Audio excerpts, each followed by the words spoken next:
एक पद्धति होती है जिसको हम कहते हैं सामान्य, ठीक है, सामान्य नामकरण विधि, ठीक। और दूसरी जो हमने पढ़ी है IUPAC पद्धति,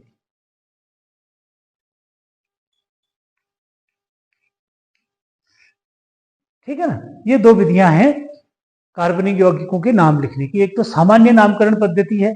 सामान्य नामकरण पद्धति और IUPAC पद्धति में अंतर क्या है, मतलब हम क्यों IUPAC को सीखते हैं, इसको भी आप समझो जरा, ठीक। सामान्य नामकरण पद्धति में क्या है, सामान्य नामकरण पद्धति में जैसे अगर इनका नाम लिखेंगे तो इसको कहते हैं एल्किल हैलाइड, ठीक है। मतलब इनके लिए कॉमन फॉर्मूला समझ लीजिए आप, इसको बोला जाता है एल्किल हैलाइड, ठीक। मतलब यही इनका एक तरह से सूत्र है।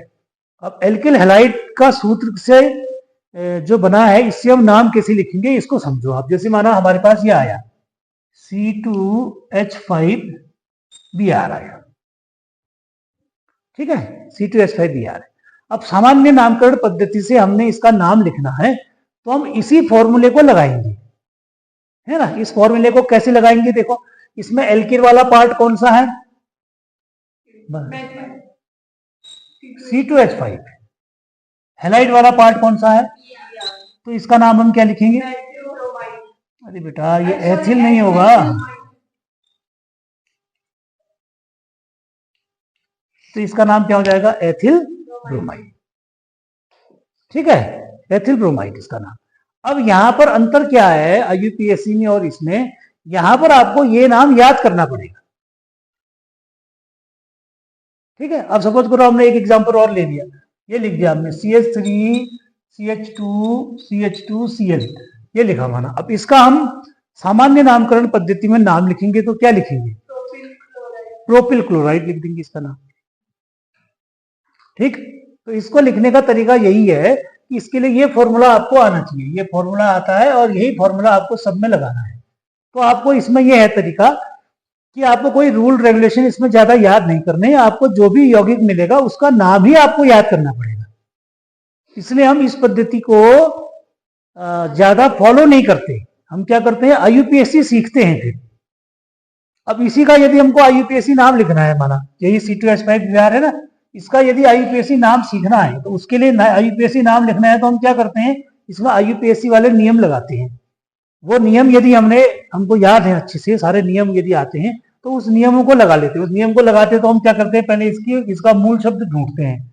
2 कार्बन आए तो मूल शब्द क्या लगा देंगे, एथ लगा देंगे।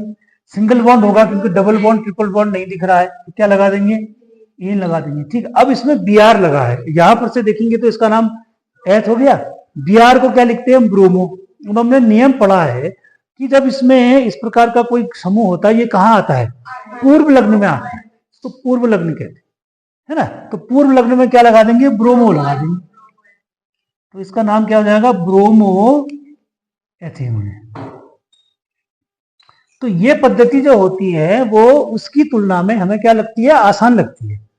इसमें नाम लिखना हमको क्या होता है, आसान होता है ना। और नियम इसके वही हैं जो हमने IUPAC रूल्स में पढ़े हैं, कि आपको वही नियम है, मतलब क्योंकि वहां भी हमने ये एग्जाम्पल तो किए थे, ठीक है ना, ऐसे एग्जाम्पल तो वहां भी हमने किए, है ना। तो वही नियम हम इसमें लगा देंगे। पहले आपको सबसे लंबी चेन लगानी है ना, फिर उसके बाद उसका मूल शब्द देखना है, फिर कहीं पर डबल बॉन्ड ट्रिपल बॉन्ड तो नहीं आया वो देखना है, या कहीं पर इसके साथ में यदि क्रियात्मक समूह लगा है, कोई इससे बड़ा ग्रुप लगा है वरीयता वाला, तो उसको ध्यान में रखना है।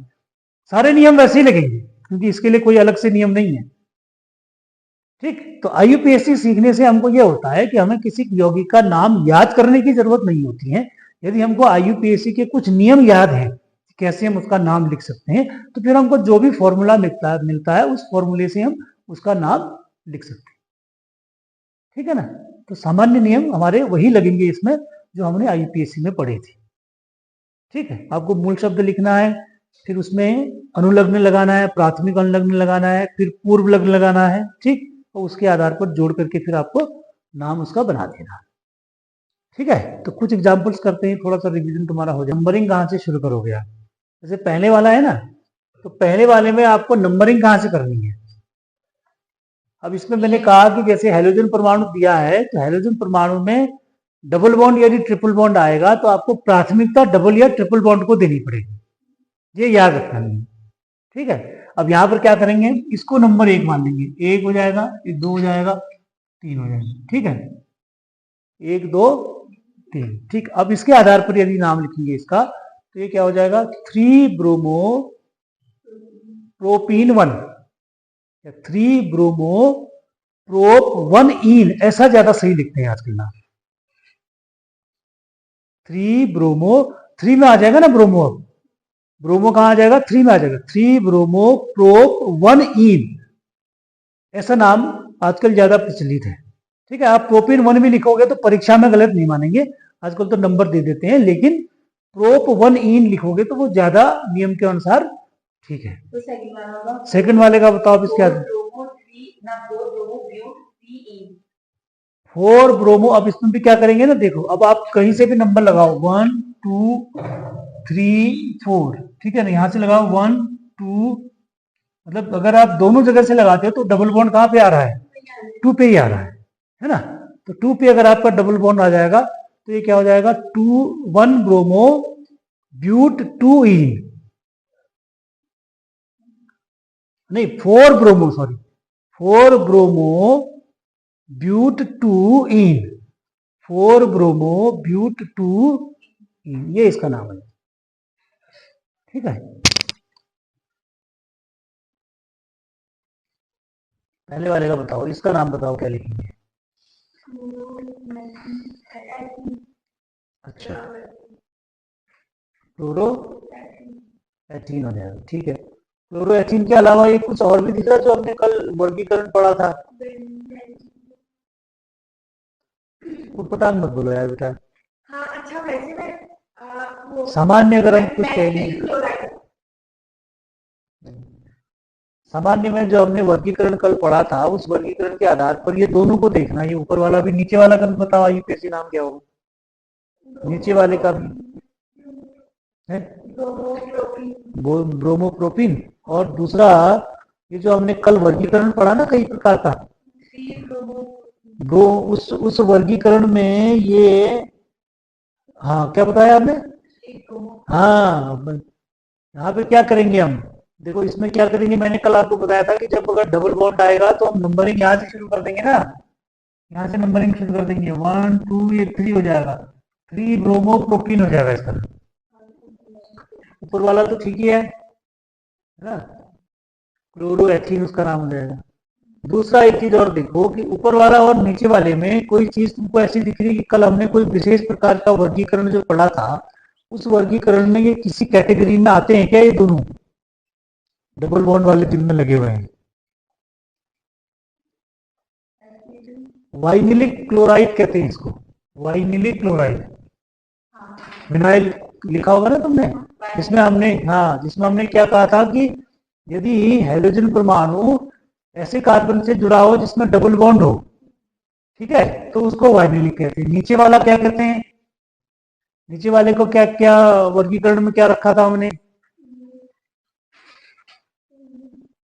नीचे वाले का नाम हो जाएगा एलेलिक ब्रोमाइड, इसका नाम हो जाएगा एलेलिक, लिखा है ना हमने, हाँ तो एलेलिक है वो। एलेलिक कैसे है, देखो ब्रोमीन जिस कार्बन परमाणु से जुड़ा है, वो कार्बन परमाणु जिस कार्बन से जुड़ा है उसमें डबल बॉन्ड लगा हुआ है। ठीक है, तो वर्गीकरण वाले में कल हमने देखा था, तो सामान्य नाम में अगर आप लिखोगे उसको, तो सामान्य नाम उसका एलेलिक ब्रोमाइड भी हो जाएगा, है ना। तो कभी इसको पहचानने के लिए आता है या कैटेगराइज करने के लिए आता है कभी कभी, कि इसको आप निम्न को श्रेणियों में बांटिए, तो वहां पर आपको पहचानना पड़ेगा कि इसमें से कौन सा वाइनिलिक है, कौन सा एलेलिक है। तो ये एलेलिक वाला है, यहाँ पर देखें ना कि जिस कार्बन से जुड़ा है उससे जो कार्बन जुड़ा है वो डबल बॉन्ड से है। यहाँ पर क्या है, जो हाइड्रोजन परमाणु है वो डायरेक्ट कार्बन से जुड़ा है जो डबल बॉन्ड है। और दूसरा किस कैटेगरी में है ये, जहां पर sp2 हाइब्रिडाइजेशन होता है। ठीक, बाकी का नाम बताओ। फिर ये कुछ एरोमेटिक्स वाले हैं जिसमें हमने पढ़ा भी था, तो इसका नाम क्या लिखेंगे हम एरोमेटिक्स वाले में,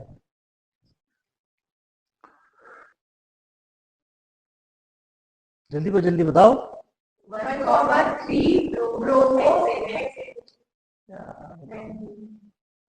3 1,3 डाई ब्रोमो बेंजीन है ना, ये हेक्सेन कैसे दिखा तुमको, ये गोल नहीं बना है इसके बीच में।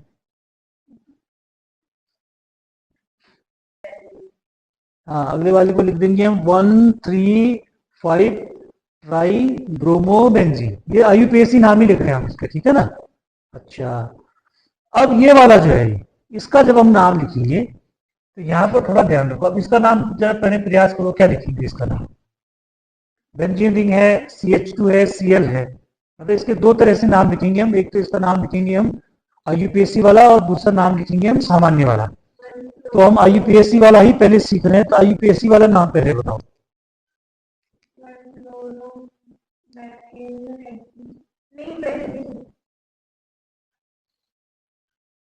देखो, सामान्य नाम यदि आप इसका लिखोगे तो सामान्य नाम तो इसका हो जाएगा बेंजिल क्लोराइड। बेंजिल क्लोराइड, ठीक है, ये तो सामान्य नाम है।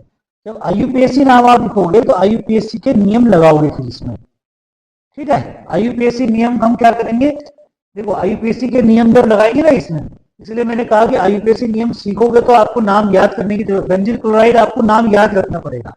आईयूपीएसी नियम लगाओगे तो आप वही वाले नियम लगाओगे, क्या, जैसे सबसे पहले हम क्या करते हैं, उसमें कार्बन की चेन गिनते हैं।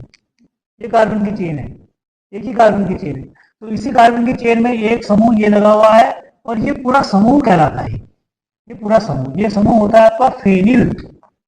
इसको जब हम समूह में लिखते हैं ना, जैसे हमने कहा था ना, उसमें कुछ समूह ऐसे होते हैं जिनको आप पूर्व लग्न में लिखते हैं। तो पूर्व लग्न में जब इस बेंजीन रिंग को समूह के रूप में लिखा जाता है तो वहां पर उसका नाम हो जाता है फेनिल,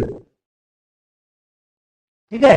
तो इसका नाम आईयूपीएसी में लिखेंगे तो 1-क्लोरो 1-फेनिल मैथेन इसका नाम है, ठीक है। क्या लिख देंगे हम,